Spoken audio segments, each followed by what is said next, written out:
រៀននៅសាលាបានសញ្ញាបត្រតែចេញទៅធ្វើការបានសញ្ញាឃើញសញ្ញាបត្រយើងរៀនទ្រឹស្ដីនៅនឹងសាលាទ្រឹស្ដីនេះជាអ្វី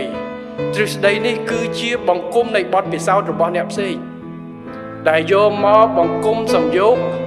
ដកស្រង់ចេញទៅជាទ្រឹស្ដីមួយយកមកបង្រៀនយើងចឹងសួរថាតើបទពិសោធន៍របស់អ្នកផ្សេងនេះវាត្រូវសម្រាប់យើងទេវាអត់ 100% ទេប៉ុន្តែវាមូលដ្ឋានតែព្រោះកត្តាសង្គមកត្តាខ្លះវាដូចគ្នាបើរឿងវិទ្យាសាស្ត្រអានឹងគឺប្រកាសជាមិនខុសទេពិតណាសម័យឥឡូវសំបីតែវិទ្យាសាស្ត្រហ្នឹងក៏ជំងឺឧទាហរណ៍ជំងឺមួយក៏វាបំផ្លែងដែរដូចកូវីដចឹងកាលមុនគេរឿងតែជំងឺផ្ដាសាយដល់ឥឡូវវាបំផ្លែងគេត្រូវសិក្សាតែយ៉ាងហោចណាស់ពេលគេធ្វើថ្នាំគេផ្អែកទៅលើ